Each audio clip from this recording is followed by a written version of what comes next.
I am 82 years old. I say that number out loud sometimes just to the empty room because it doesn't feel real. Inside my head, the voice that thinks my thoughts still sounds like a man of 30. It still sounds like a man who has time. But then I catch a reflection in the hallway mirror, or I try to stand up from this armchair too quickly, and the truth settles back onto my shoulders. 82. I live in a house that is completely paid for. I have a pension that arrives like clockwork every month. I have a diversified portfolio, a pristine credit score, and insurance policies for everything from my roof to my teeth. By every metric of the world I was raised in, I am a success. I am safe. I am secure. And I have never been more terrified in my life. I'm not afraid of dying. At this age, death is just a neighbor you know is going to knock on your door eventually. What scares me, what keeps me awake at 3 in the morning staring at the ceiling, is the realization that I spent my entire life building a fortress to keep out danger, only to realize I had locked myself in. I spent 40 years chasing security. I worshipped at the altar of sensible. And now that I have reached the finish line, I realize that while I was busy securing my future, I completely erased my present. I erased myself. I want to tell you how it happens, because it doesn't happen all at once. It isn't a dramatic explosion. You don't wake up one day and decide to give up on your dreams. It's much quieter than that. It's a slow, soft suffocation. When I was 25, I had ideas. I had a sketch pad full of designs. I wanted to be an architect. I wanted to build things that made people look up. But I also had a father who grew up in the Depression. He loved me, but his love was heavy. It was made of fear. He told me art is for weekends. You need a trade. You need a desk. You need a guarantee. So I got a job in logistics, supply chain management. It wasn't architecture, but it was respectable. It paid a salary. It offered benefits. I told myself, and I remember saying this to my wife, Sarah, on the night we got engaged. I told her, I'll do this for a few years, just to build a foundation. Once we have a cushion, then I'll take risks. Then I'll look at the sketch pad again. That is the first lie. The lie that the cushion will ever be thick enough. The first few years were fine. We were building. We bought the starter home. We had our first son. I felt a swell of pride every time I paid a bill early. There is a sedative quality to solvency. It feels good to be the rock. It feels good to be the one who doesn't panic. But sensible is a hungry thing. It demands more of you.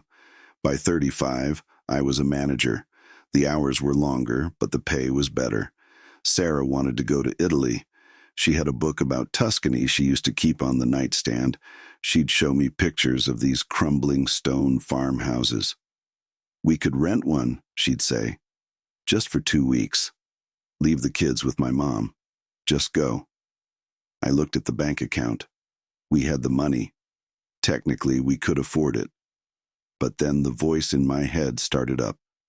The voice of security. What if the water heater breaks while we're gone? What if the car transmission goes? We should put that money into the college fund. We should put it into the new roof. Not this year, I told her. I remember the way I touched her shoulder, condescendingly gentle. Next year, Sarah, when things settle down, when the bonus comes in, we'll go to Italy properly. She put the book away. She didn't argue. That's the thing about being sensible. It's very hard to argue with. It sounds so adult. It sounds so right. We didn't go the next year, or the year after that. The pattern set in like concrete. Every decision I made was filtered through the lens of risk mitigation. I didn't take the new job at the startup because it was too volatile, even though the work excited me.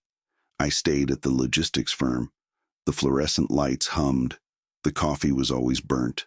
The years blended into a gray smear of spreadsheets and quarterly reviews. I told myself I was sacrificing for my family. That's the shield I used. I am the provider. I am the martyr. I am suffering this boredom so they can be safe. But I wasn't just sacrificing my enjoyment. I was sacrificing my personality. I stopped drawing.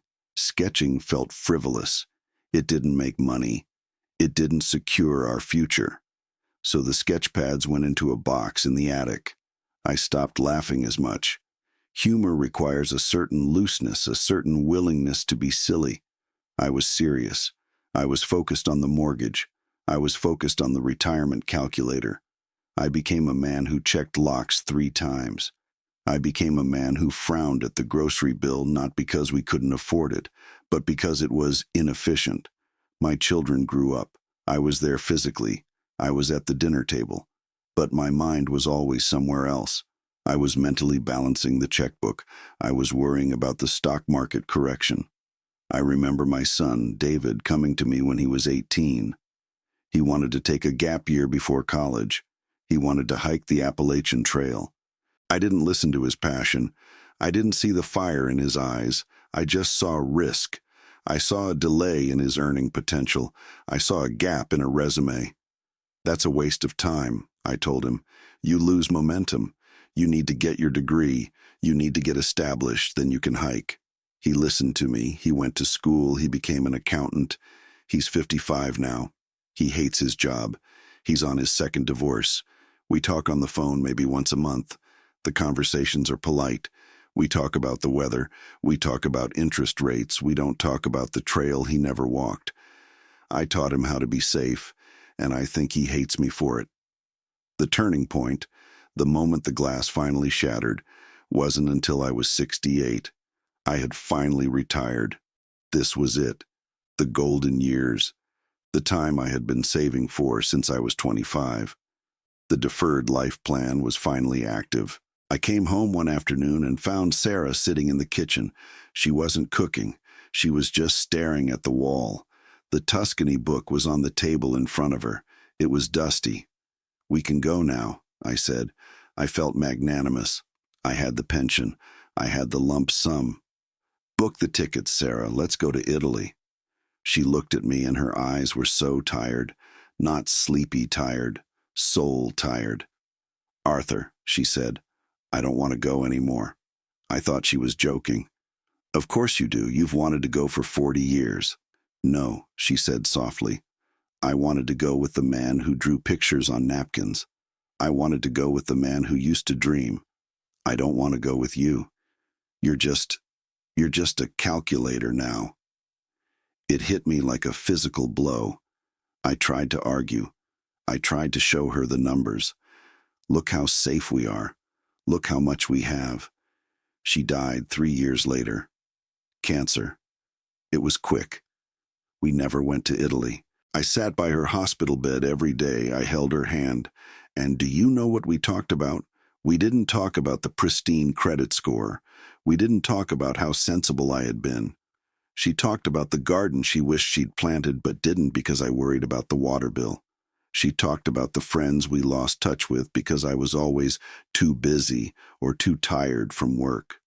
She died, and I was left with the house, the money, and the silence. That was 12 years ago. I have spent the last decade trying to understand where I went wrong. I followed the rules. I did what I was told. I was a responsible citizen. But I see now that security is an illusion. It is a smoke ring. You can't save time. You can't bank experiences for later. Later is not a promise. Later is a gamble with terrible odds. I look at my hands now. They are spotted and shaking. These hands could have drawn skyscrapers. These hands could have held my wife in a vineyard in Florence. Instead, these hands spent 50 years filing paperwork and clutching a steering wheel in traffic. The cost of my security was my life. I traded the vibrant, messy, risky, beautiful reality of living for a sterile, guaranteed existence. I thought I was buying freedom, but I was paying for a cage. I look at young people today. I see them running. I see the anxiety in their eyes. Everyone is so obsessed with making it, with setting themselves up. They are grinding. They are optimizing. I want to grab them by the shoulders. I want to say, "Stop. There is no there to get to. You are there. This is it. This Tuesday morning, this rain against the window, this cup of coffee, this is the life." You aren't practicing for the main event. This is the main event. If you are postponing joy for the sake of safety, you are making a mistake. If you are saying no to your life because you are worried about your bank account, you are making a mistake. Obviously, you need to eat. You need a roof. I'm not saying you should be reckless. I'm not saying you should gamble everything on a whim. But there is a difference between being responsible and being paralyzed. I was paralyzed by the fear of poverty, by the fear of failure. And because I was so afraid of failing, I ensured that I never truly succeeded at the only thing that matters, living a life that felt like mine. I am a stranger to myself. I look back at the young man I was, and I pity him. I thought I was protecting him. I thought I was being kind to my future self. But if I could go back, I would tear up the spreadsheets.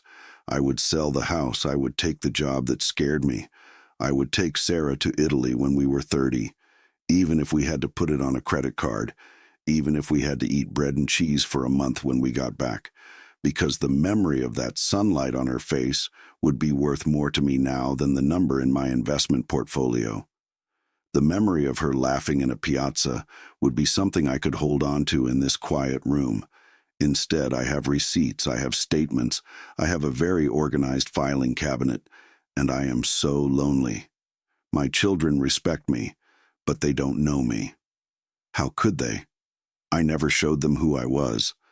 I only showed them the worker, the provider, the man who said no. I have money, but I have nothing to spend it on. My knees can't handle the flight to Europe now. My stomach can't handle the wine. The desire is gone, eroded by decades of denial.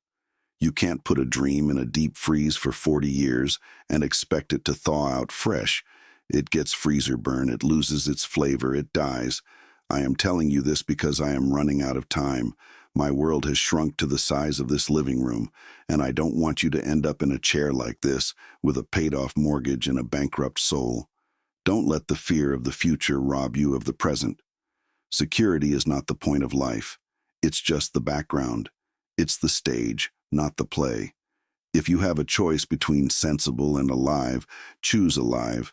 If you have a choice between the sure thing and the thing that makes your heart beat faster, choose the heartbeat. The world will tell you to be safe. Your parents will tell you to be safe. The news will tell you to be terrified. But let an old man who was the safest person he knew tell you the truth. The biggest risk you can take is to take no risks at all. The biggest tragedy is to reach the end and realize you never really started. I am 82. I am safe. And I would give everything I own to be broke, 25, and standing in the rain with a sketchbook, terrified of what comes next. But finally free. Please, don't wait. The lock on the door doesn't keep the world out. It keeps you in. Turn the handle. Go outside. Before the quiet is the only thing you have left.